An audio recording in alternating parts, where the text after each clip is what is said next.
Parece que a doutora Rosângela tem algumas informações muito importantes também a passar na questão da área de saúde.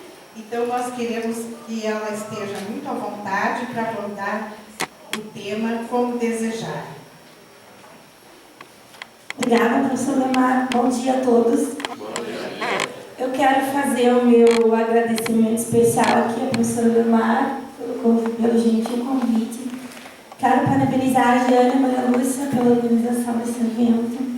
Doutor Rui, agradeço as suas gentis palavras, mas nós já somos amigos desde longa data, então qualquer elogio que venha dele, a gente tem que ver enquanto de restrição. E eu estou muito feliz de estar aqui. Eu sou advogada, eu tenho trabalhado desde 2008 com defesa de direitos das pessoas com deficiência. Eu comecei a minha atuação na APAI, na Federação das APAIs aqui do Paraná, em 2008. Hoje eu estou na Nacional e também presto assessoria para algumas entidades, algumas associações que trabalham e estão ali na área das doenças raras. Então, só que por mais que quando eu começo a atender uma determinada associação, eu vá estudar a fundo as causas, as doenças, os tratamentos e tudo mais, eu não sou médica. E eu fico mais restrita ao mundo jurídico, né? Como solucionar os problemas, as necessidades dessas pessoas. Então, eu peço desculpa de antemão a isso, usar algum termo que não seja correto, porque eu não sou na área de saúde, eu tento da melhor maneira atingir a saúde, mas dentro da área do direito, que é a minha área.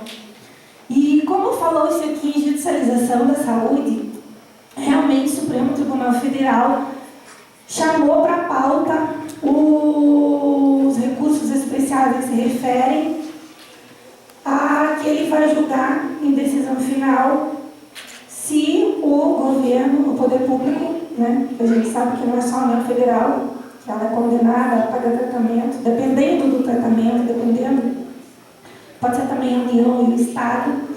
E o Supremo Tribunal Federal vai julgar, então, ele chamou a pauta para julgar essa questão da judicialização da saúde. Não vejo, foi mencionado aqui, eu não vejo relação de atual governo tá querendo influenciar a pauta. Vamos esclarecer o seguinte: a gente entra com uma ação, quem vai primeiro julgar é o juiz da primeira instância. Se eu não gostei da decisão, eu vou recorrer. Eu vou recorrer para um colegiado, que é um tribunal. Se eu não gostei da decisão, eu vou recorrer. Isso o poder público também. Se o poder público também não gosta da decisão, ele vai recorrer ao Supremo Tribunal Federal. E por que justamente agora? Acho que deve ser a pergunta que está todo mundo fazendo. Por que justamente agora entrou na pauta do Supremo? Teve a mudança da presidência do Supremo. A Lewandowski acabou o período de mandato dele, começou o mandato da ministra Carmen Lúcia. E a ministra Carmen Lúcia tem, né, cada qual tem a sua visão. Ela chamou à pauta vários processos relevantes. Então, por que esse processo está no Supremo? Preciso que fique claro isso, porque começou um processo de primeira instância que foi atingindo as instâncias recursais e estava lá parado. Okay?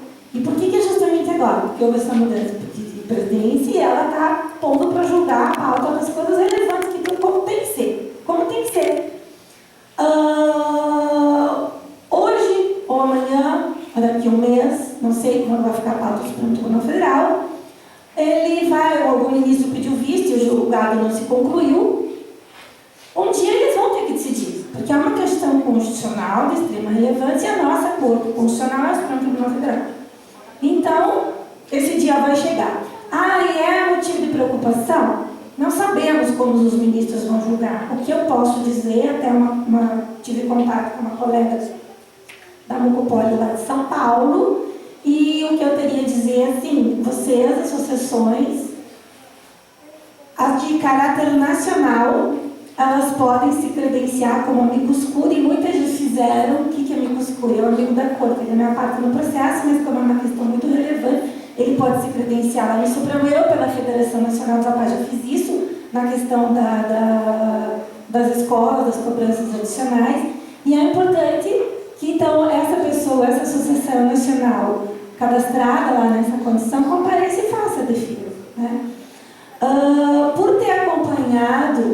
veja, eu não tenho como adivinhar julgamento dos ministros, não tem como fazer isso.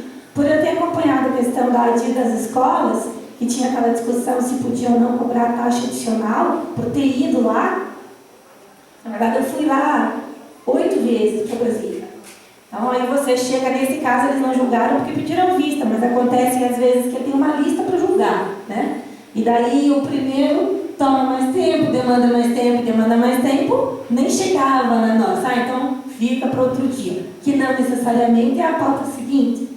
O presidente, então, Lewandowski, ele não trabalhava com essa lógica. Hoje eu não concluí essa relação, não quer dizer que na próxima sessão eu vou dar sequência a ela. Ele pegava outra, que não está errado, mas é a lógica dele. Então, eu fui 8 vezes para Brasília, todas as vezes era adiada. Tomara que a ministra Carmen Lúcia adote uma lógica de pautar mais acessível, que as pessoas possam, até porque tem um custo financeiro, se organizar melhor para ir. Então, não vejo, só que fique claro isso, o judiciário tem se mostrado muito independente, não vejo relação ao governo agora. Claro, qual que é o interesse do governo? Afunilar, né? Afunilar. Assim como ele quer, por causa para economizar recursos públicos, o interesse do governo é afunilar. Mas a gente tem que fazer uma parte, a gente tem que acreditar aí que o judiciário é independente e que essa pauta, de pé, parece coincidência, não tem nada a ver, tá? Isso, eu não sei como eles vão julgar, mas eu posso assegurar que a pauta, o governo não influencia no que é pautado ou não pelo Supremo Tribunal Federal. Queria dizer o seguinte, alguém comentou, e como a Paiana que sou, porque eu entrei nesse mundo das pessoas com deficiência através da APAI, que é uma instituição que eu respeito e admiro muito, e sem demérito a nenhumas outras, às vezes eu me falhava, mas na APAI, porque é de lá que eu venho,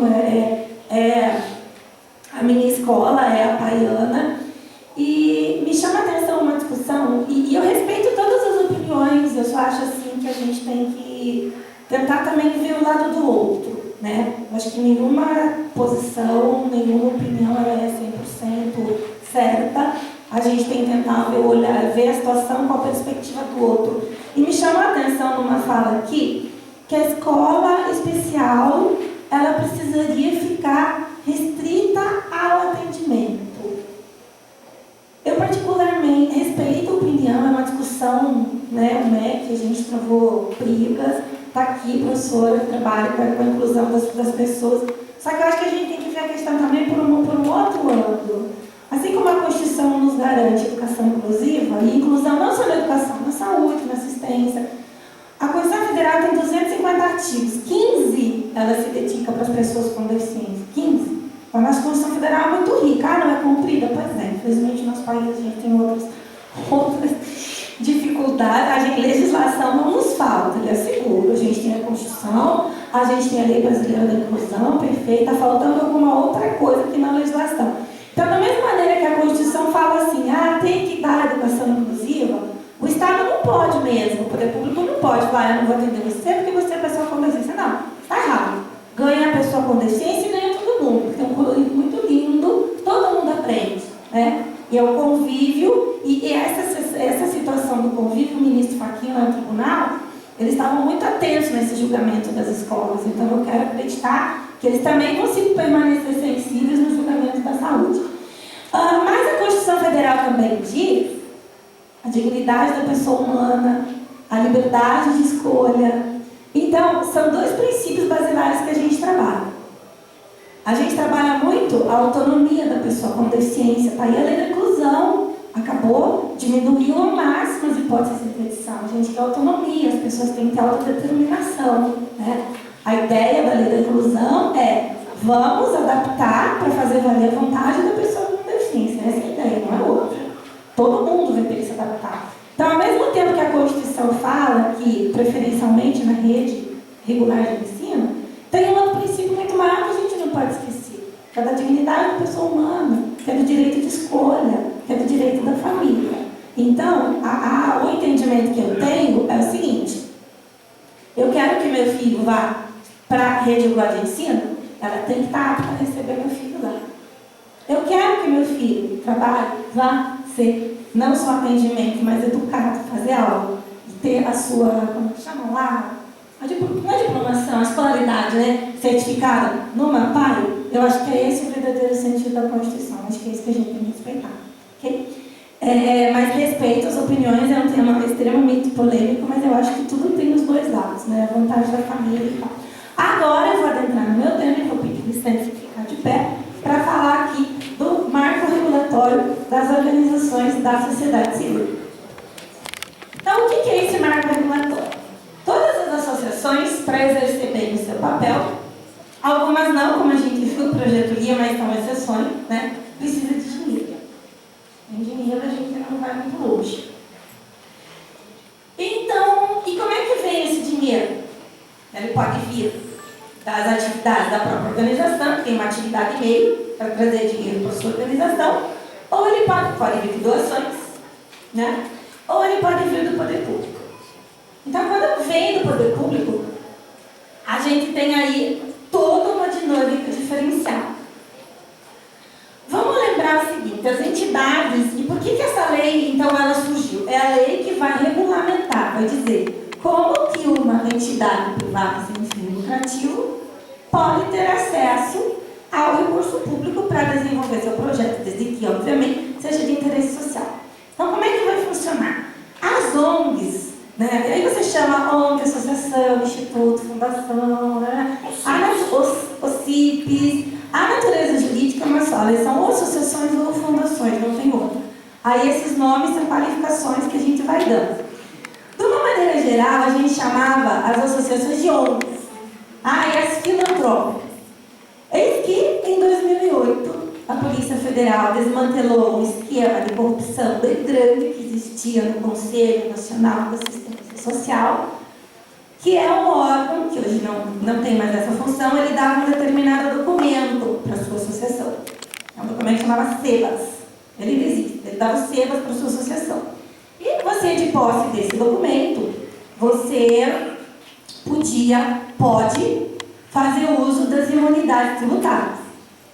Se eu tenho uma associação de um porte grande, com vários funcionários, e eu não preciso pagar a cota patronal, e era a imunidade da cota patronal do INSS, e eu não preciso pagar a cota patronal, sobra dinheiro para mim, correto? Que é um dinheiro que eu vou poder aplicar lá na minha associação. Então, era um documento bem importante. É importante que as entidades que tenham bastante funcionários obtenham esse documento. Ele não serve para outra coisa, mas para isso ele é muito bom.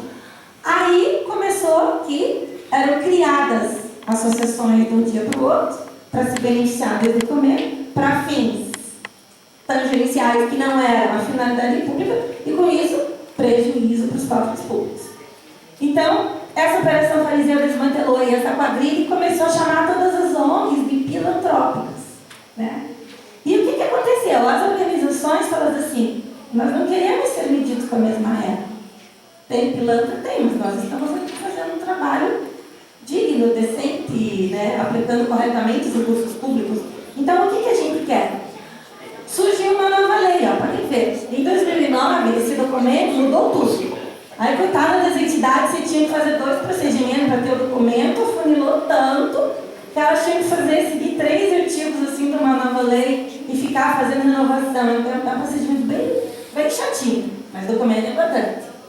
E daí, logo depois da nova lei, começou um grupo de trabalho interministerial lá no âmbito do governo federal. O que foi? Juntaram-se organizações e algumas secretarias para começar a discutir, se não queremos ser medidos com a mesma régua, precisamos de uma legislação. Então, precisamos de uma legislação que nos distinga das demais e que nos dê segurança jurídica. Então, a origem desse marco regulatório aí vem desse